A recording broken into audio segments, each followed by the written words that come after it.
Hello. All right, I am just getting set up. If you are here, send a comment letting me know that my audio is working as expected. I haven't actually used StreamYard for live streaming since 2020, so it's a little bit of an interesting throwback. But the hope is that there will be chatting. Let's see.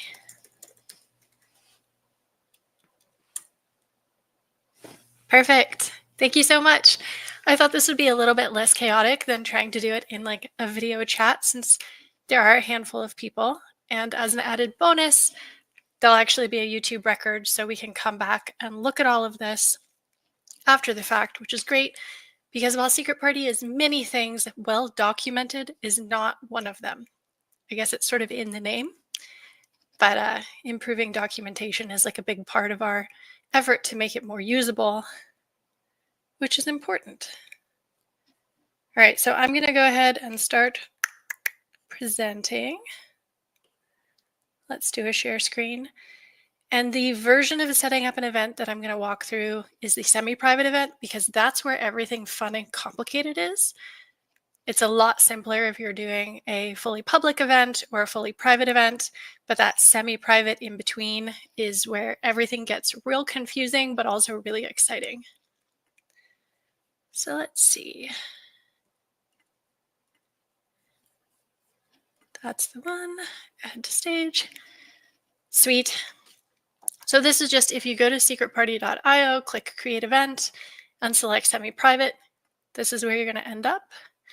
Most of this first page of settings, really familiar, and actually most of my audience here are pretty familiar with setting up and running events on Secret Party, but because the dashboard is so very dense, it's really easy to miss things. So I'm also hoping that this will be an opportunity to share some of the more hidden features and unpack how some of the more confusing dependencies work so that it's easier to have everything really tuned the way you want it. So for an event name, we're going to say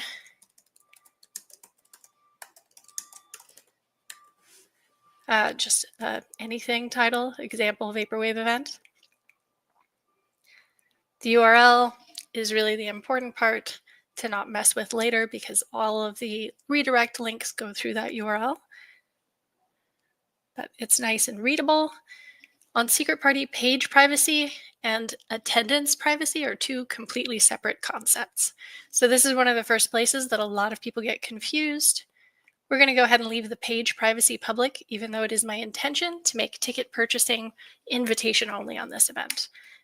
That just means anybody can see this page and this flyer, essentially, and anything that is visible on the event page will then be visible to the public. That'll also be important later when you're thinking about different privacy settings, whether this page is visible or not. Have an extra step here, which is once it's previewed, you actually have to click upload. People get stuck on that. We're going to say that it starts tomorrow from 6 to 9. That's just fine.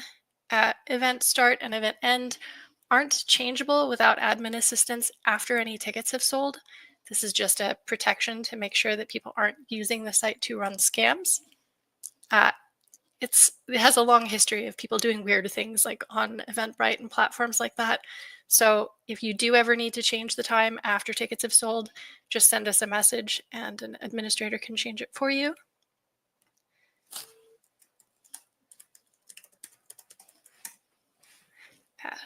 Venue, we're going to have some more options on in the next page. Capacity, important note is that no matter how many tickets you generate, your capacity will overrule them. So with a capacity of 100, I can have 1,000 different tickets. And at the end of the day, regardless of what combination they're sold in, the capacity will determine what the maximum is. So that's important to know. Acts somewhat as expected, but it's really nice to have that confirmed when you're making that sort of decision. I don't think we have any character limits on the event description. So you can really go to town there, but we recommend that you are as concise as you can be for the sake of your attendees. And then when you are adding pictures, as long as it's hosted elsewhere, that's fine. You want it to fit reasonably within browser windows, but you can add transparent PNGs, which I don't see a lot, but is a really neat feature. If you're adding like pretty frames, you can add GIFs or GIFs. Don't at me. Um, so I don't really see a lot of people using like GIFs or transparent image files, but you can absolutely do that there. These are sort of our more intuitive settings, so I'm not going to spend a lot of time on this. I'm going to try and race through. Ticket logo doesn't show up a lot of places, but it's a nice extra touch. Notifications you can turn off if you don't want a notification every time a ticket is sold. On the other hand, if you do want those real-time notifications and it will stop you from being a window refreshing goblin like me, then it's nice to have. That email address does not have to match your public-facing event contact address, which is also good to know. It's going to jump straight past most of your nuance settings into ticket types when you first get started. That's fine. A lot of our fun stuff is going to live in the settings submenu later. Example ticket. 5 example tickets. Visibility. If you make a product invisible, that means it will require a promo code to reveal it. If you don't set up a promo code when you first set up your ticket, you can set one up later, but it's kind of hidden where you set it up later. It'll be under the promotions tab in the future rather than under the tickets tab. We're going to make it visible so you can see our tickets, and we're going to say that they're sliding scale from no dollars to $200. In your ticket description, you have all the same options that you have under your event description. So again, you can add pictures here, you can add GIFs here, you can add a very lengthy description if you want to. And if you have a lot of ticket types, they'll also start to collapse after a certain number. So it's okay to get a little bit wordy here, but again, try to keep it relevant and as needed. Advanced settings.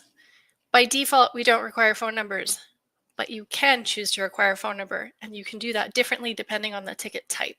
So for example, something that I like to do is if I have a staff ticket, I ask for staff phone numbers, but I don't bother with it for my usual attendees. You can make that kind of delineation by ticket type. You can similarly determine whether or not you allow ticket transfers by ticket type, provided that they are allowed event-wide. So if you want certain tickets to be non-transferable, that's going to be under your advanced settings. And you will also find some of our viral settings here per ticket type. So extra invites, I'm going to call everybody's attention to, because this is buried under the advanced settings. And if you don't want any additional invitation privileges to come with your ticket, set it to 0. But our default here is 2. I like that number for most of the events where I'm trying to get the community to engage in curation with me by inviting their friends. Minimum per invite confuses a lot of people. Minimum per invite is like if you have a certain price that you can only get if you buy a bundle. So if you want to have like a discount if you buy 3 or more tickets for your polycule, that's what that minimum per invite is really useful for. Generally, leaving it at 0 is just fine. Maximum per invite. Here's where we separate out the idea of plus ones and people you invite. Plus ones in the world of Secret Party are people that number of tickets that one individual user can purchase themselves. So if you're going to check out and you're buying a ticket for you and your date, then you want maximum per invite to be set to 2. That's different than if they invite someone else to make their own purchase. And that's the concept of invites. So already it's getting like a little bit complicated here. I'm going to go ahead and leave the default here. Maximum per invite is 2, so that whoever is purchasing this ticket can get 2 at a time. And after they have the ticket, they can also email 2 of their friends invitations. Surcharges. This is like if you know that you're selling something that has an extra tax attached, or you want to keep track of additional fees, this is very customizable. So you can add the surcharge as you need it, and it will just appear as a split out additional fee for the price of that ticket. Overrides. This one is also not in play terribly often, but if you are doing a multi-night event on Secret Party and you want the totals set above, to not count against one another for different ticket types, then you would make those tickets standalone.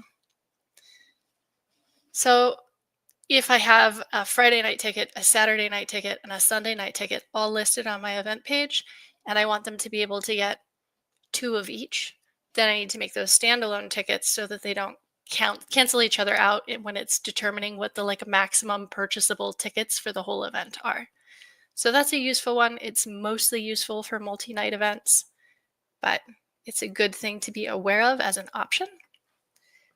And then you also have the idea of dependencies. I can't make this ticket unlock another product because right now it is the only product, but you can make it so that you need to have one type of ticket in order to buy another specific type of add-on, for example.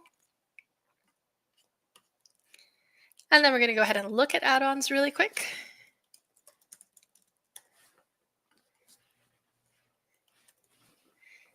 Add-ons categorically start out as dependent on having some type of ticket. So while unlocks might require you to have a specific kind of ticket for a specific kind of add-on, add-ons default to the assumption that you cannot buy an add-on unless you already have a ticket. That's part of why it's called an add-on. The logic being that you need a festival ticket before you can buy a parking pass, right? But it doesn't have to be that way. We also have the standalone option here, and that means you could buy that parking pass even if you don't have a ticket associated with your invitation. So that's useful to know. And this also can unlock products. So if you have a special kind of ticket that requires that they get it, it gets a little bit weird with the dependencies, but you can get pretty complicated with it. If you're like, yeah, you have a general admission, and then you have this one, and then you can get a premium, it gets very complicated. But the important thing to know is that you can choose to make your add-on standalone if you want to. You have the same surcharge options. And you also can have add-ons unlock extra invitations. For this example, I'm going to go ahead and move that from the default to none. I'm going to say just one because I'm imagining that it is a limited space parking situation. But you have a lot of the same options here.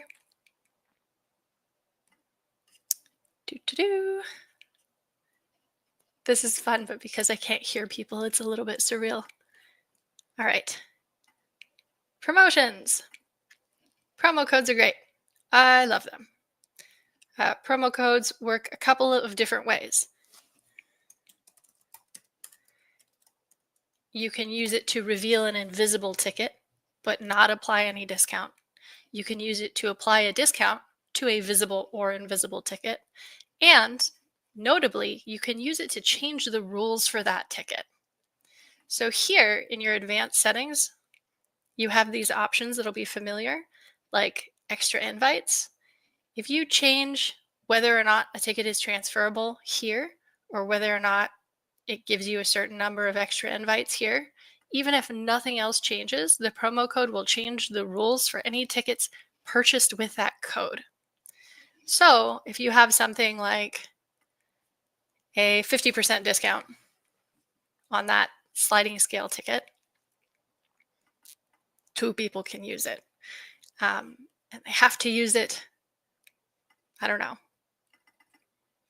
by the end of today. I entered that wrong. But if they have to use it by the end of today, 2 people can use it. They get a whole bunch of extra invites. But I don't want them to be able to transfer a ticket if they got 50% off. I need them to be the people that I gave the code to. You can change those settings in the advanced settings, and then any ticket purchased with that promo code, these advanced settings will replace what those settings were on the ticket type. So this is one of those dependencies things where it's important to know that the rules for the promotion are more powerful than the rules on the ticket type. Actually, let's backtrack a little bit. So here's the fun submenus under settings. We have the main one, which is what we ran through before. Now the location gets interesting. Our location visibility can be set to everyone. That is to say, it appears on that event page, and that event page is public. This setting doesn't matter as much if the event page is private, but in our case, the event page is publicly viewable, whether someone has an invitation or not. So Let's say I want to make it visible to invitation holders only. That means that that public shareable URL that anyone can pass around won't list the address. It'll say it's a secret location. If it's invitation holders only, the address will appear, but it will appear in the modified version of the event URL that has a special code at the end and says that individual's name at the top. This is a little bit less secure than making it visible to ticket holders only, because sometimes people do share those links. But what we ask is for people to not forward those links. They're limited use and they're customized so you can see, who's viewed it how many times, and it has a strong sense of ownership. If you want to be even more secretive about the address, you change it to ticket holders only. This means that they will only get the address when they are emailed their ticket. It'll be in the email. It won't display on the event page. So it's important on the event page somewhere to say like what city it's happening in, what state, in case somebody from across the country gets invited and buys a ticket thinking that it's really close to them, and then they find out later that it's not. So you do want to communicate somewhere in your event copy the general region if you're being secretive about the location until after people make a purchase. But ticket holders only is great. When you add this information and it's ticket holders only, it is shared at the time of purchase, which means you really want that information in there before any tickets have sold. If you're going to update people with the address later, you can do that with a scheduled message, but people see scheduled messages a little less often than they see their ticket email. So the best way to make sure that you're communicating the address is to have it in here prior to any ticket selling, or make it visible on the event page after tickets have sold so that when they can navigate to that page and check, it's very easy to find. Invitation lookups. Invitation lookups is pretty secure. It will not, for example, let someone enter random email addresses and find out if they're invited to the party or not. It's very ambiguously phrased. But invitation lookups is a little field on the main event page that lets you enter an email address, and if that email address has been invited, it will resend their invite to their email. So pretty secure, good to have. People lose their emails, they delete things by mistake. Viral invitations is secret party lingo for letting invite-only guests invite some number of their friends. So without viral invitations turned on, no matter what other settings you have, they can't invite anybody. That means if you have like a promoter link, it won't work. Anything that would exist for the purpose of letting your guests add more people to the party requires that this setting be turned on. You can leave it on and still make it very restrictive. Promoter link lookups is another field on the page that will let people enter a code if they know it, that brings them through the promoter link logic wherein they can add themselves as an invited guest to the party. We're going to look at promoter links in a little bit, but this is just another point of access for that. Viral limit. Viral limit's a weird one because it has a very niche use case. Viral limit is for the idea that if you were, say, throwing Burning Man and it sells out very quickly, and you know as an organizer that the event requires some level of preparedness that goes a lot better when at least, let's say, half the people are veterans. Adding a viral limit to your invitations means that no more than some percentage, in my example, 50% of guests can be added by your guests, so as viral invitations. I generally don't mess with viral limit because usually your list is still going to make up the majority of the people who are invited and the majority of the people who buy tickets to your event, even if your guests are spreading the word about it. So it's really only for very high demands that are worried about selling out to a bunch of first-timers that would start to implement these restrictions. They work very well at achieving that specific ratio if you're worried about not achieving that ratio, but they're not as elegant of a user experience because they can mean things like someone who thinks that they have an invitation or two suddenly doesn't have an invitation to send anymore, and that's like not a great feeling. Or somebody who has an invitation, if there's a viral limit on ticket purchasing, once that limit is set, their invitation no longer lets them buy a ticket. So those are kind of frustrating experiences. They do achieve the organizer's ultimate goal of making sure that their initial list can purchase at least a certain percentage of tickets. But if you're not worried about that, I would leave viral limit off and instead manage who has access to your party through other more elegant tooling. So for this one, allocate invites, you can essentially leave it as is. This is actually very relatable, very much in relationship to the pre-sale privacy, which is to say that because my event page is public, I'm going to set this to invitation page only. This is a very old feature of ours. It is sometimes really useful, but it is not super secure. What it is if these things are set in tandem with one another, in particular, here, actually, I'm going to do it in the reverse order. It will make more sense. So, sorry, I don't talk about this part very often because it doesn't come into play very often, but it's neat to have. Pre-sale privacy is another one of those lookup windows. And if it appears on the event page, when the event page is public, it means that someone could navigate to the event page and enter their friend's email address if their friend has invitations and say, this person is my sponsor, and claim one of their invitations, which in a lot of situations is not ideal. Like if I only have 2 invites to send, I would like to send them deliberately, but it's useful if you just tell your friend, hey, you can use one of my invites. It's a little bit of a good faith thing though. It's not as secure. If it's on invitation page only, that insecurity doesn't exist because the invitation page is only viewed by the people who would be sending invites out themselves. Whereas if it's a public event page and pre-sale lookups are on that public page, then in some edge cases, someone could ostensibly invite themselves to the party because they know their friend's email address. So I usually leave this one invitation page only, and then allocate invites is if that field is available, whose email address can be entered in order for someone to join the list.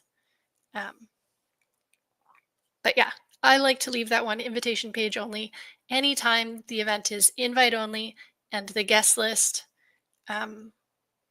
is something that I'm like concerned with the privacy of, but the event page itself is public. So with all these combinations with one another, it gets pretty dense. Here we use language in an interesting way. People are pretty familiar with the expression pre-sale tickets. That means tickets that are for sale early or before they're available to the general public. We talk about pre-sale invites, and they literally mean invitations that can be sent prior to a sale taking place. We're going to change that language because the existence of the term pre-sale ticket makes it a little bit counterintuitive.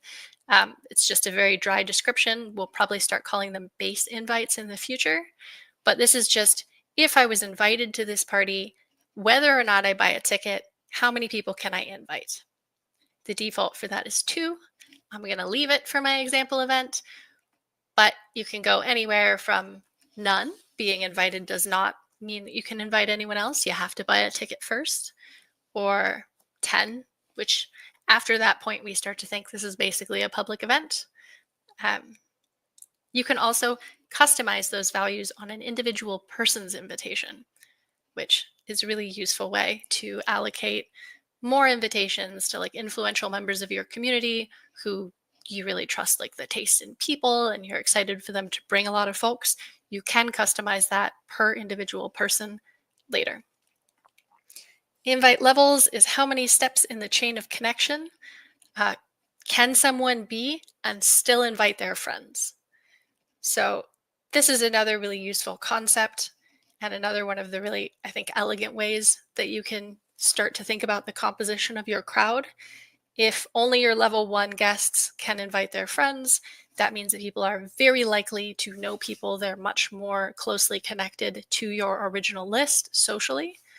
And the longer that chain gets, the more distance from your initial list will be attending. So there's a lot of different ways that like you can shape the crowd. Like, oh, everybody can only invite one person, but the chain keeps going. Changes the composition of your attendance somewhat, as opposed to several links in the chain can can invite people, and they can invite lots of people. The dynamic between these is really fun to experiment with. It definitely impacts the level of perceived intimacy or familiarity, and also the way that people go about like talking about an event, trying to get invitations to an event when demand is high. So the relationship between these is fun. Create emails is really useful. It means that they're going to receive their custom link to buy a ticket on Secret Party when they're invited to their email address. Our deliverability rates are great. Our open rates are really high. People tend to, if they're familiar with Secret Party, recognize that the only way to get access to these events is through that email. So people look for it. I recommend using email sending unless you have another platform or method for distributing invitations that you're very excited to use. If you would like to distribute those individual links another way, you can turn create emails off. This button is actually the same as one that will appear here in place of publish now, which will be just turn sending on. So I recommend ignoring it here because you'll have an opportunity to press go later in a more satisfying way. By default, we include a calendar attachment, and it does work on Android as well. iCal is confusing terminology here, but it is a fairly generic way to add to different types of calendars. Allowing user edits is not really a replacement for ticket transfers. What it is it's if you want people to be able to correct their own name, like if their name is uploaded to a list and it's a dead name or it's misspelled or they want to go by something else, that's what user edits is intended for. This is not going to let them change the email address associated with their invitation, so it's not really changing ownership, and it's not going to change their relationship to anyone else in the network. But it's a great way to let people update their names. If you're worried about security, if you're the kind of event that's really strict about who's attending and their name has to match their ID, then maybe you leave that turned off so that people don't try to like sneaky transfer. But it's nice autonomy, especially for high trust communities. And then invitation note, a lot of familiar options here, adding pictures, adding links. This is delivered with their invitation email and is just extra text that's nice place to add instructions if it's relevant in that context. Like if there are things that you want to deliver up front separate from the event copy as sort of a welcome message, you can add it to the invitation note.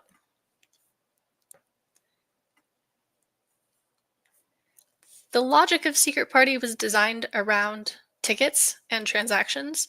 So some of the pass-through experience is still going to be a little bit more purchasey than RSVP-like, but you can choose to label the tickets RSVP if you want to, especially if they're all free tickets to sort of further communicate that you're just getting a head count. Here you'll recognize viral limit. This is that same logic of the percentage of newbies who can attend, but applied at the purchasing level rather than applied at the sending invitations level. You can also edit these at any point during your sale. So they can be played with while an event is live. A lot of mirrored settings here, whether you want a calendar attachment to arrive with the ticket in addition to with the invitation. Ticket transfers. I love this newish feature, transfer privacy. Transfer privacy is great. It means there's very rarely a reason to turn ticket transfers off. Initially, ticket transfers could be kind of a loophole to who was invited. You could transfer to somebody. If you couldn't come, you couldn't use your ticket, that transfer could happen within the Secret Party system, so it was safe from scalpers, and it doesn't require any administrative overhead. Transfer privacy means that the recipient needs to already have an invitation.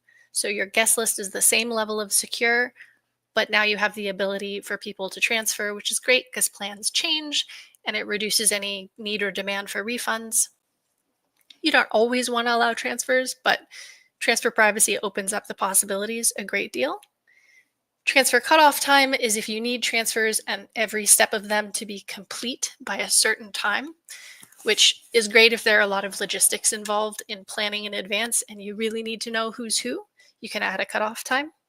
but you don't have to. User edits here, very similar to user edits on an invitation, but now it's can they change their information on the ticket as opposed to on the invitation.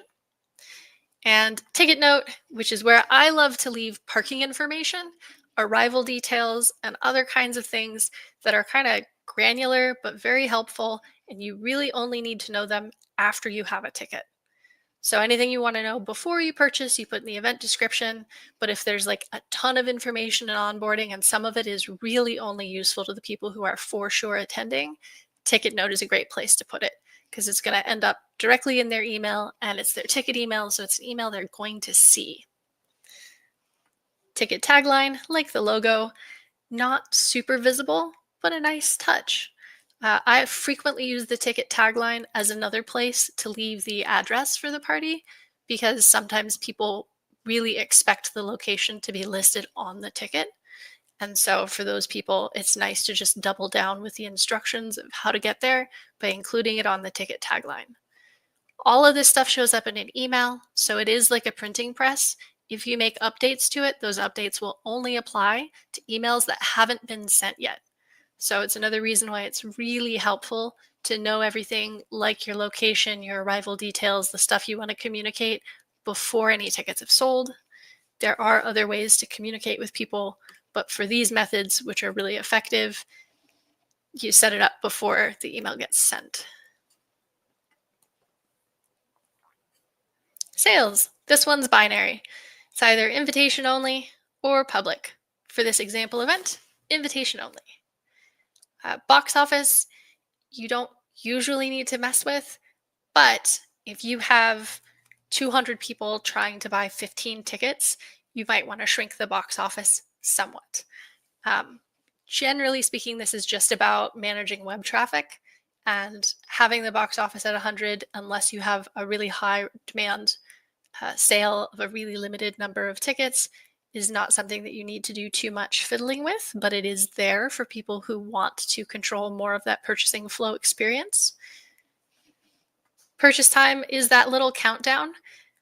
If you add things to your basket, they stay yours until purchase time times out. And then you have to start over that process. So that's part of our inventory management. This really comes into play, again, with very high demand events, especially if you have a ticket lottery planned.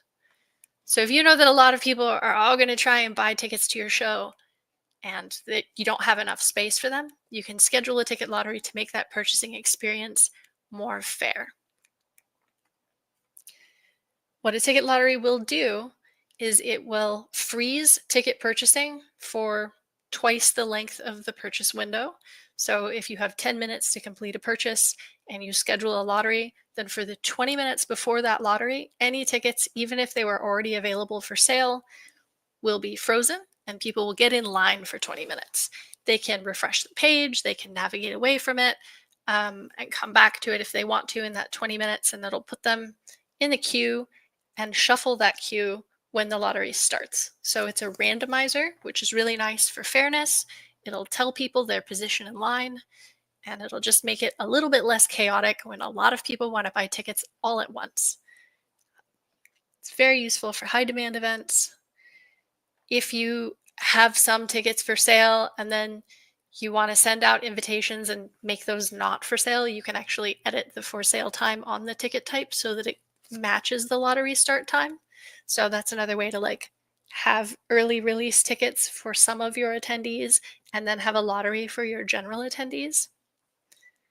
There's lots of pulling on the strings to adjust the relationship between things like for sale times or transfer times to make sure that that purchasing flow and the community interaction works with the schedule that you have in mind and makes it fair for the demand needs that your event has. Display currency is a little silly because all our transactions are still US banking. You can adjust it, but right now we're a US company and it doesn't work globally yet, although that's just a banking issue. It will work for free events worldwide. That said, we only have English language support at this time, so we're working on it. Age restriction's great if you want to throw an age restriction at the top of your page and make it really clear and split it out from the usual body text. Obviously, checking IDs at the door is your purview. We can't do that for you.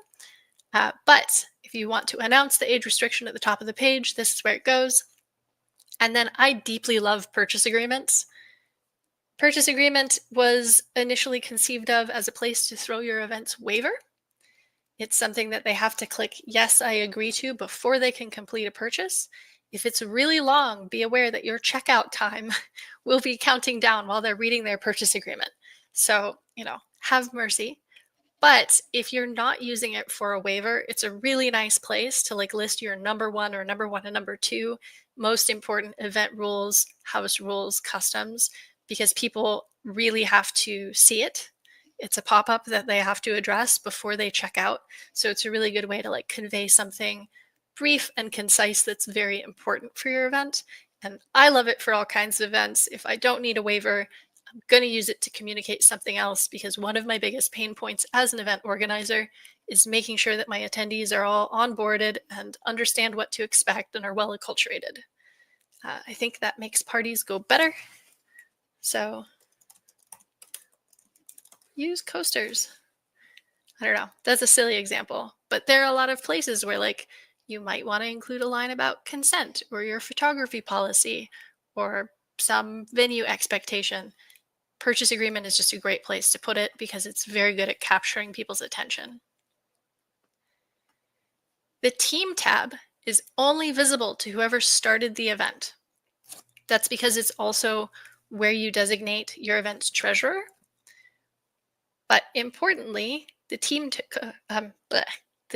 tab has your access code.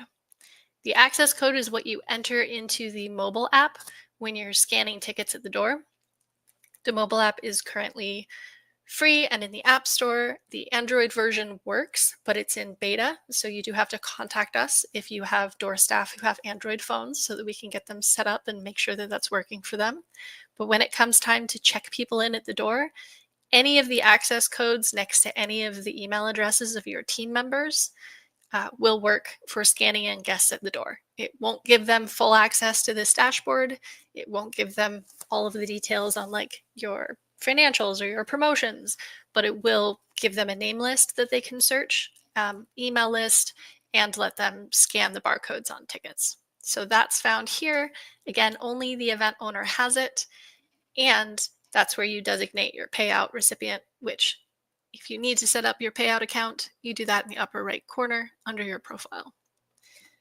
From here, you can add any teammate you want, and they will have access to most of your dashboard, but not the team tab.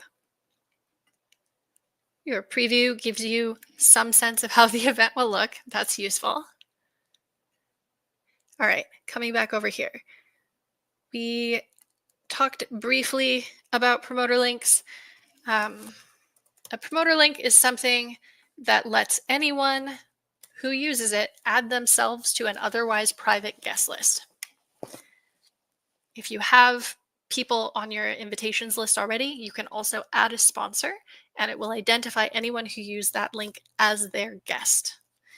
This is great if you want to invite a bunch of people who are on a private Discord server, are in your Burning Man camp signal chat, what have you, but you don't have all their email addresses. You don't want to add them all individually. You do want to let them invite themselves. They can do that with a promoter link. Downsides, promoter links are shareable and they let anyone add themselves. Upsides, you can limit the number of uses. So if you know how many people are in that Discord server, you can say only that many people can use it. You can see who came in through it. You can remove people whose names you don't identify. If you think there's been a leak and someone's blowing up your party by sharing this link on Reddit, for example, you can turn the link off so that it doesn't work anymore. So it is sort of another safeguard, and it's another place that you can control but grant more access. And it's nice. I will often, if I'm throwing an event, take a promoter link, convert the link to a QR code, and then make that QR code my lock screen on my phone so that when I go out, if I meet people and I want to invite them, I can just have them scan the promoter link by looking at my lock screen or my phone's wallpaper. And that's like a really nice, quick way to meet people and invite them out without typing in their phone number or their email address, and like adding all of their information manually. It just lets them take care of that. It lets them add it as though it were a public event, but they're still coming through the system as an invited guest. It's a little bit higher friction for people to add themselves to a guest list, but it means that you can do all of the same guest tracking and who invited who or what link did they use, and that's really valuable. You can also apply certain rules. Yeah, you can change the number of uses. You can't change the number of uses to lower than the number have already been used. You can see how many people have viewed a promoter link, which is really useful for like tracking engagement. So it's good stuff. Scheduled messages. You have all of these internal labels when you are making a scheduled message, just so that you know what the heck you were talking about. That's useful. But when it comes time to what you're actually saying to other people, you're looking at the subject and the content. This stuff, the name and description, just for you, just shorthand. You pick a time that you're going to send it. Yes, that time has to be in the future. If you pick it right while you're drafting it and then you schedule it and it turns out that it's for the past, sometimes that will cause it to hang. So make sure that you are done editing it and then you pick a send time that is in the future. That's an important note because it's a little bit finicky. When you're choosing who to invite it to, you can send it to everyone, or you can send it just to the people who haven't bought tickets yet. So everyone you've invited but who hasn't purchased, that's what this unconverted button is for. You can send it to just a certain type of ticket or a certain type of add-on. Like if you want to just contact people who have like RV camping passes, then maybe you want an email just for them. That's ticket holders and the RV add-on. So it can get, again, very granular. Similarly with invitations, maybe you don't want to contact everyone, but you do want to contact everyone who has viewed the invitation and not made a purchase yet, because you go, oh, this person's really engaged, or maybe that person's more likely to have a schedule conflict, but they're also really interested. I should mention to them another event that I have happening, something like that. So there are lots of reasons why you want to contact one part of your audience and not your whole audience, but most typically you're looking at either everyone who doesn't have a ticket yet, or everyone who does have a ticket. Those are really common. So there's these nice little buttons on the side. On the one hand, it says it right here, and on the other hand, I didn't notice these for the longest time. So they do save you time from having to like write out each one, which it will tell you what the examples are.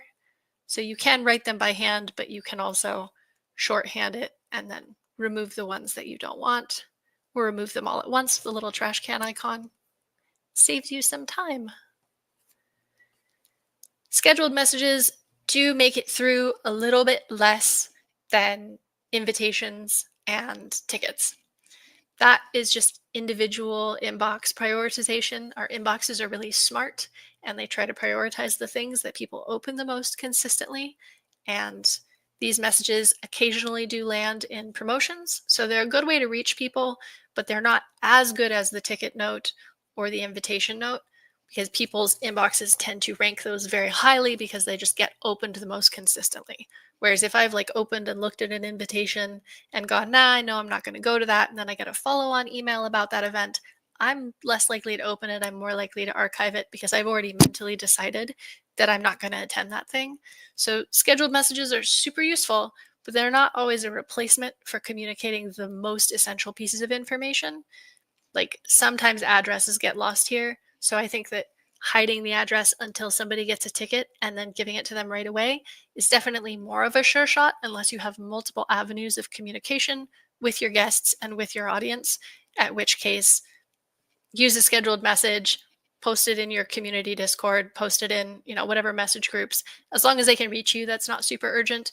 But if you know that you're going to be hard to reach, they don't have another way to communicate with you, scheduled messages like, be aware that it is useful, but not as powerful as having it actually in the event or in their ticket email. Invitations. We have a bunch of ways to add people to your event. I'm not going to open this because if I do, it will reveal a whole bunch of people's email addresses and they haven't consented to that. But the at contacts function is where you see everyone you've ever invited through Secret Party. And you can sort that list. You can search for an individual. You can search by a specific event. So if you want to invite everybody who was at your birthday party, or everybody who was at this dance party that you threw, or the puppet show that you threw, like whatever it is, you can sort it by event and then select all or select individually. And that is with the contacts. So that becomes increasingly valuable the more events you throw through Secret Party.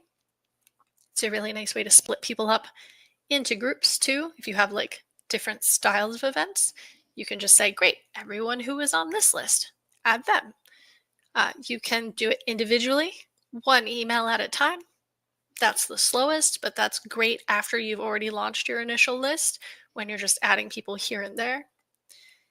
And you can import a CSV, which is wonderful because we collect those from anywhere, right? When you're running an event, maybe you have a mailing list, maybe you have a Patreon, maybe you have various communities. It's usually really easy to export, whether you're coming from another platform or you have a contact list, to just grab that, format it, first name, last name, email. These top columns can say absolutely anything because you use this first row to confirm that, yes, this is the one with the first names, this is the one with the last name, this is the one with the email. So, if you want the email column to actually say fish at the top, that's fine, actually. It's just there to make sure that that is, in fact, the correct row. But when you upload it, after you've published your event, you will then have an option to change this little button that says holding to sending. After it hits sending, those emails start to send whatever invitations that you have uploaded. So go ahead and wait until you have everything the way that you want it, and then hit it, and you'll see it kind of happens at a drip. It is a little bit incremental. It's not instantaneously firing all of them at once, but they should get sent out in total within 15 minutes. So that's where that button is. If you ever need to turn email sending off, you can just click it again after it's been sent to sending, and it'll go back to holding. A very sneaky thing is that if there are certain invitations that you want to add, but you never want to email them, once this has had sending turned on, if you toggle it back to holding and add some email addresses and then toggle it back to sending, the system will identify those as emails we're not sending. And you can manually go in and resend them. But if you want to deliver certain invitations by hand, you can use that sort of toggling. And after it has been sending, it will then see things that are highlighted with holding as like, don't send later. That doesn't come up very often. Sometimes it's really useful. Sometimes it's real confusing. But it is a neat feature. Over here, which one are we on? Sorry, there's like so much to look at. I'm trying to look at the camera and then I look down and I'm lost. All right, ticket sales. Over here, I love it so much. Customize columns. What? That was in the corner the whole time? Yes, this little purple sandwich menu gives you so much information. There's just a lot in here that you can choose to display. It doesn't all fit on one page. So you can determine, if this was transferred and I want to see who it was transferred to, if I want to show their email address, if I want to show how much revenue was paid for the ticket, which is great if you have sliding scale tickets and you want to know how much it is, how many extra invitations they have, what it can unlock, right? There are all of these different things that you can choose to display. They're not on by default because they don't fit on the screen. So you can go ahead and use customize columns and it will let you choose what pieces of information you want to see. And on invitations, you will also have another customize columns button once you have some invitations. This is really useful because it also lets you see things like network lifetime value, which shows how many tickets the people they invited purchased as a total dollar amount. So you can see like who your most influential promoters are in terms of how much money they're helping your event bring in, which is a really valuable piece of information if you're in marketing. And if you're in events, you're generally in marketing. So you can really start to see who your really active members are, how often they buy tickets, how many people that they invite actually buy tickets and for how much money. These are really useful insights.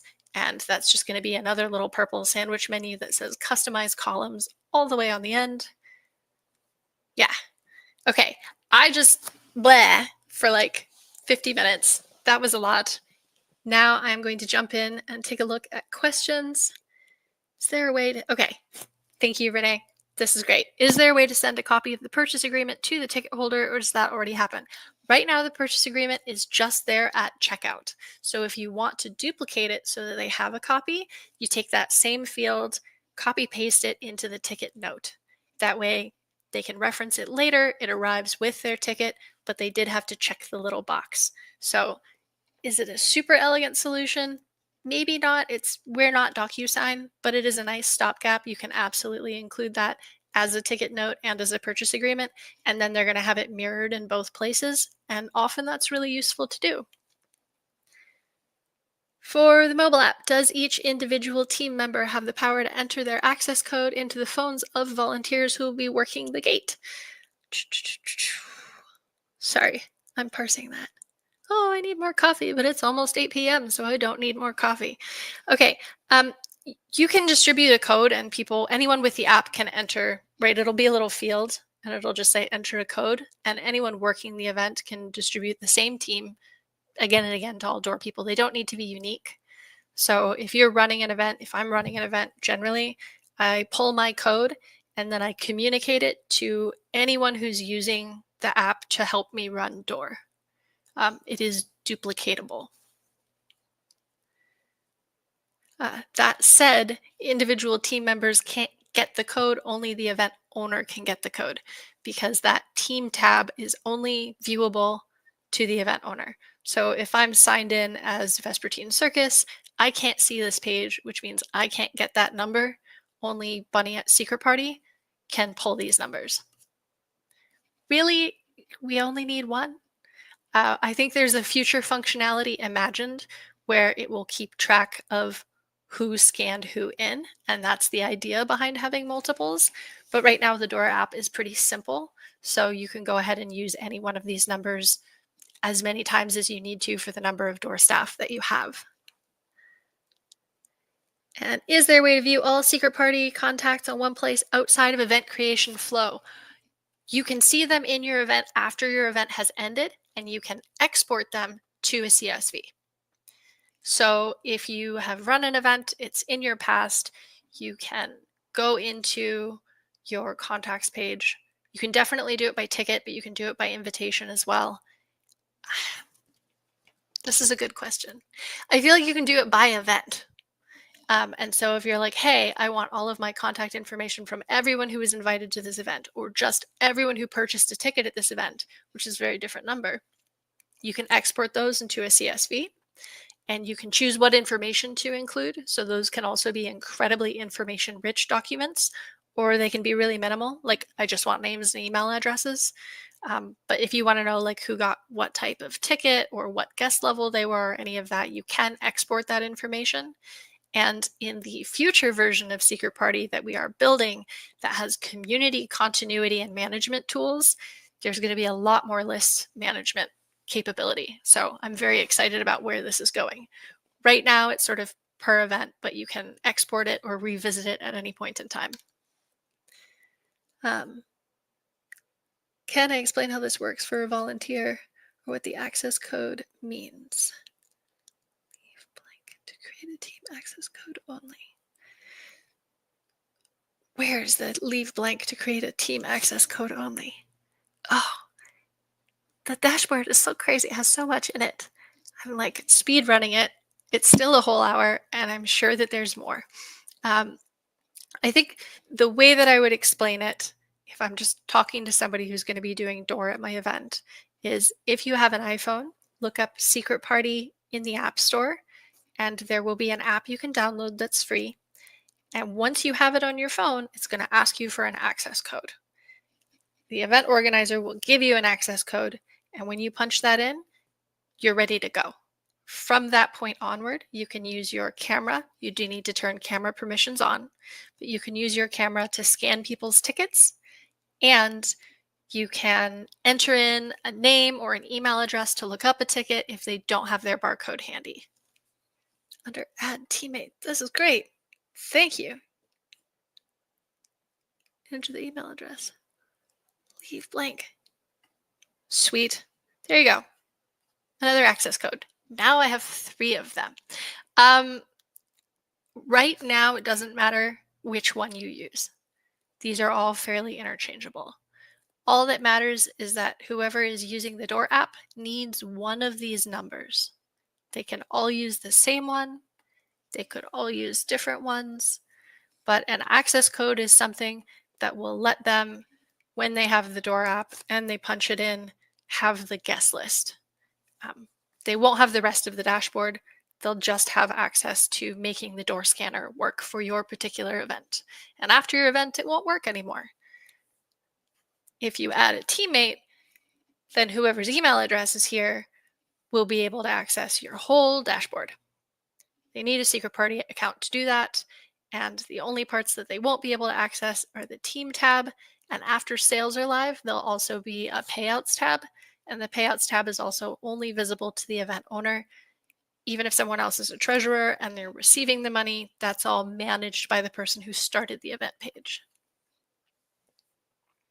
Does that answer it?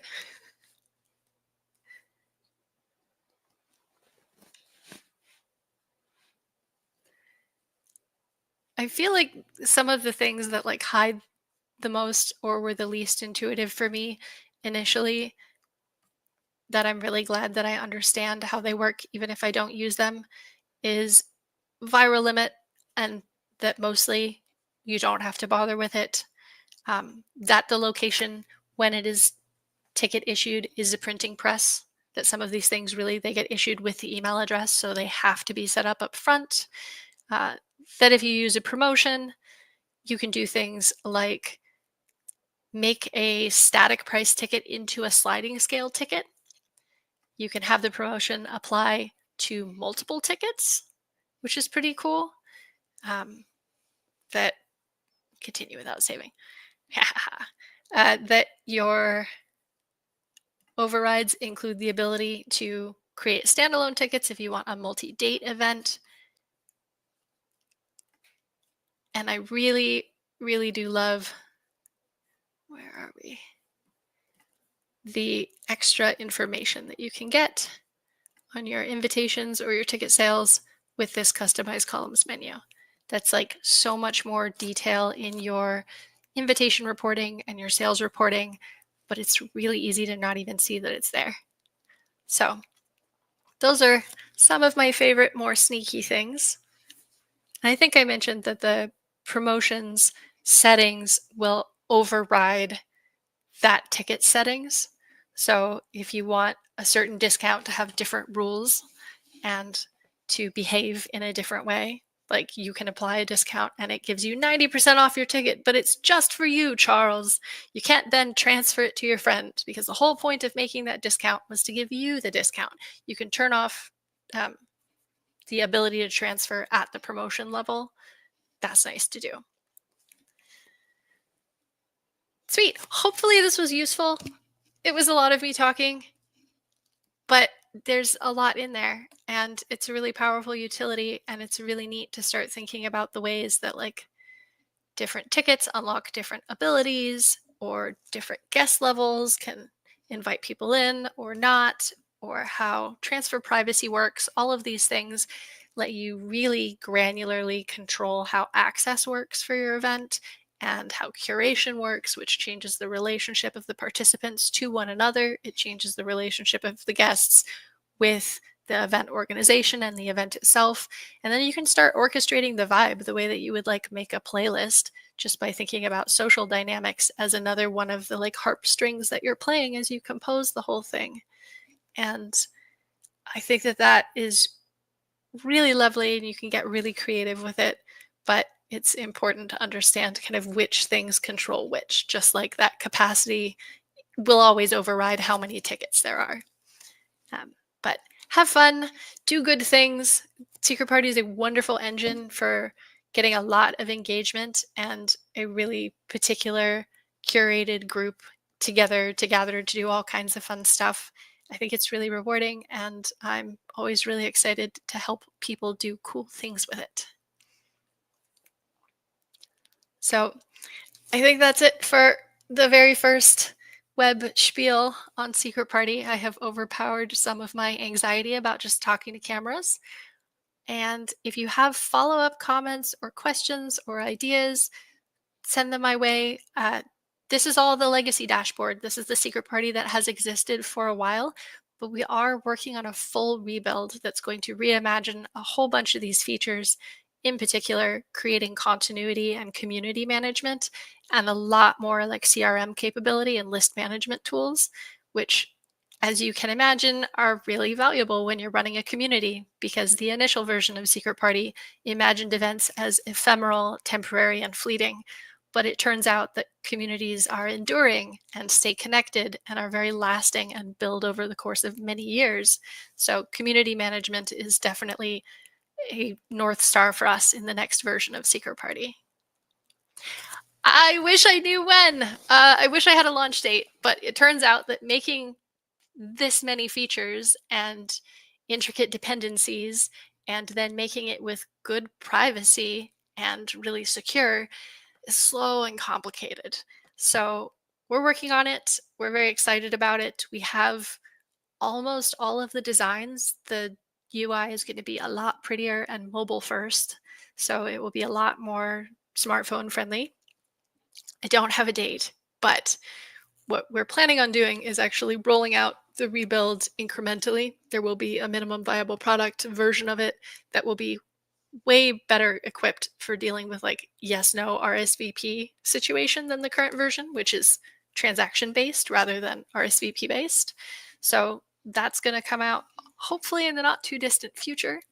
And then we'll be adding features and adding features until it reaches full parity, at which point the old version of the site will go bye-bye.